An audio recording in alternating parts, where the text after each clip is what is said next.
Good morning everyone, नमस्ते to all of you. आज innovation in banking technology chapter number 2 का part 1 में हमने दो टॉपिक कवर करे थे, जिसमें हमने पढ़ा था बैंकिंग कंप्यूटराइजेशन और CBS system core banking solution. आज की क्लास में चार टॉपिक करेंगे और ये चैप्टर खत्म, और बहुत इजी है। Online banking, mobile banking, internet banking and ATM. Starting with online banking. बहुत फेमिलियर है यार, नाम सुना हुआ है। Online banking, simple doing banking using internet, that is online banking. अब इसके अंदर और क्या क्या हमें पढ़ना है वो पढ़ते हैं। सबसे पहला आया ऑनलाइन बैंकिंग सर्विसेज, कि ऑनलाइन बैंकिंग के अंदर क्या क्या सर्विसेज होती है। ये भी पता है यार, ऑनलाइन दैट मीन हम क्या क्या ले सकते हैं बैंक से। अपने चेक बुक ऑर्डर कर सकते हैं, अपना बैलेंस चेक कर सकते हैं, किसी को बैलेंस ट्रांसफ़र करना है उसके लिए कर सकते हैं, कोई बिल पे करना है जो बहुत सारे बच्चों को नहीं पता होगा, ऑनलाइन हम अपने बिल भी पे करते हैं। और so many other documents that we want to, statement देखनी है, अपनी बैंक की स्टेटमेंट देखनी है, अपनी ट्रांजैक्शन हिस्ट्री देखनी है। तो बहुत सारी चीज़ें होती हैं जो ऑनलाइन बैंकिंग सर्विसेज के हम अंदर कर सकते हैं। Next is why online banking. भाई ऑनलाइन बैंकिंग क्यों करनी है? कन्वीनियंट है, कंफर्टेबल है, सेफ एंड सिक्योर है, need not to carry money in pockets. तो ये सारे हम इसमें फ़ायदे बता सकते हैं। नेक्स्ट ऑनलाइन एक्सेस प्रोसेस, कि भैया कि ऑनलाइन बैंकिंग क्या कभी भी अकाउंट खुला और एकदम ऑनलाइन बैंकिंग शुरू कर देंगे? नहीं कर सकते। इसका एक प्रोसेस होता है।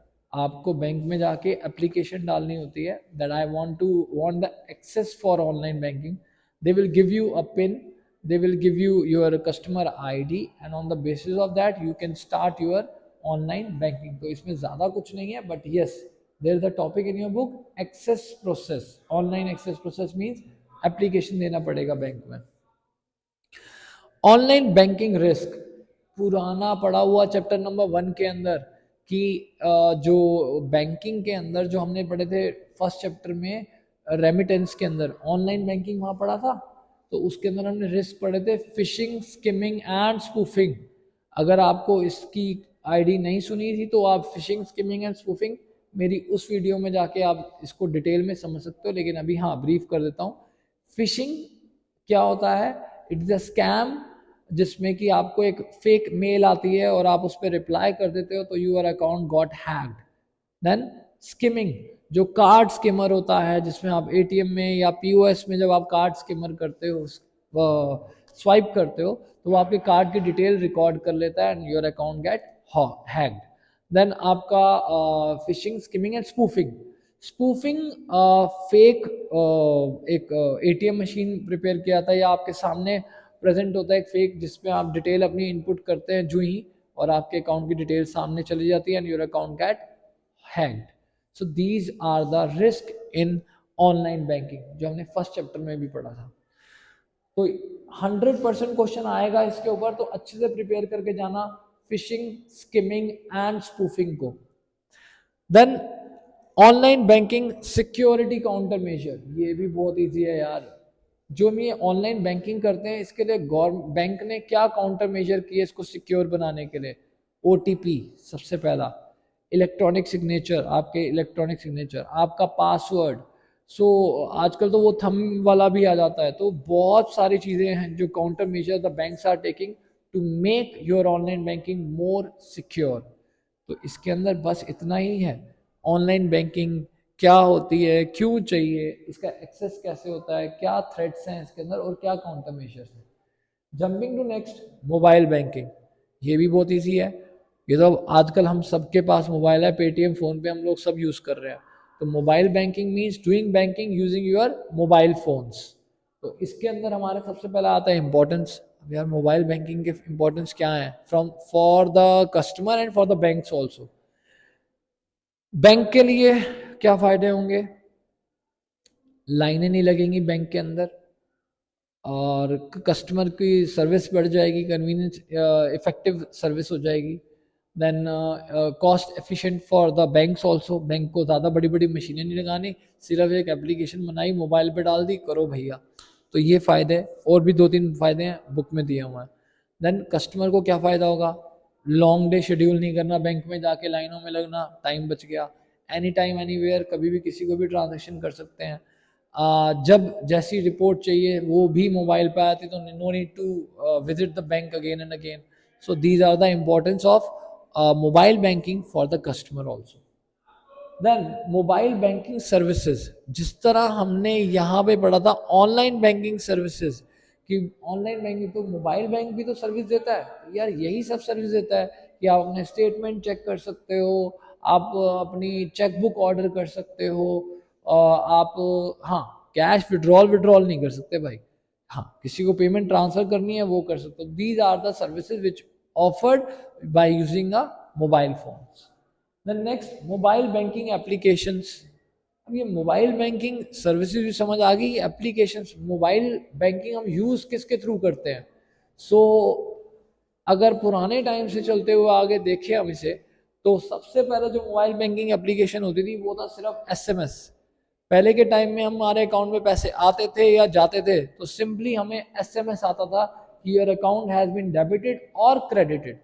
लेकिन जैसे जैसे टेक्नोलॉजी आई हम और अच्छे उस पर गए, वायरलेस एप्लीकेशन प्रोटोकॉल आया, वैप, जिसको आप लोग गूगल पे, फोन पे, पेटीएम, ये दिस ऑल कम अंडर वैप। एंड देन और इम्प्रूवमेंट आई तो डाउनलोडेबल एप्स, हर बैंक ने अपनी एप्लीकेशन बना दी। आपने अगर एचडीएफसी बैंक में अकाउंट खुलवाया, एचडीएफसी बैंक की एप्लीकेशन है, कोटक, आईसीआईसीआई, स्टेट बैंक, आप स्टेट बैंक का हो गया, सेंट्रल बैंक का हो गया, तो इन बैंकों की भी अपनी अपनी एप्लीकेशन आ गई, जिससे कि आप अपने डाउनलोड करके अपनी एप्लीकेशन, बैंकिंग एप्लीकेशन से अपनी जो भी ट्रांजैक्शन करनी है, ट्रांसफ़र करना है, अपनी कोई पॉलिसी स्टार्ट करनी है, सब कुछ उन एप्लीकेशंस के अंदर है। So these are known as mobile banking application. इसके ऊपर भी क्वेश्चन आता है, ठीक है। Then jumping on the last, mobile banking facility. Mobile banking facility वही सब जो इंपॉर्टेंस में आपने पढ़े, तो same point you can do, like हमें any time anywhere, no need to go to the bank, statement हम लगा सकते हैं, हम we can order for that cheque book, तो बहुत सारी फैसिलिटीज हमें मिल जाती हैं बैंकिंग में।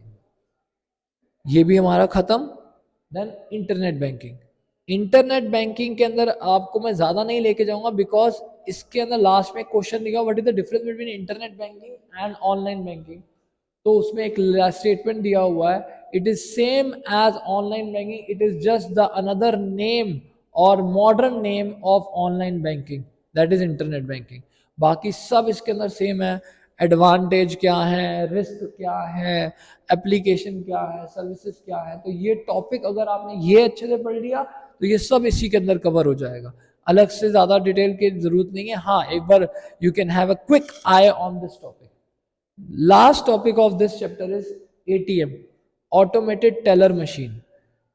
तो ये होता क्या है, ये उन लोगों को अच्छे से समझ आएगा जिसको सबसे पहले ये पता होगा भाई टेलर कौन होता है। पता है आप लोगों को टेलर कौन होता है?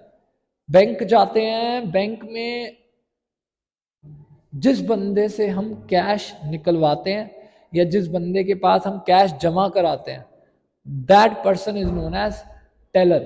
पुराने टाइम में उसको वहां लिखा होता था कैशियर, तो अब आप जाके देखना वहां पे अब कैशियर नहीं लिखा होता, वहां लिखा होता है टेलर। तो teller is a person who accepts the cash और who gives you the cash.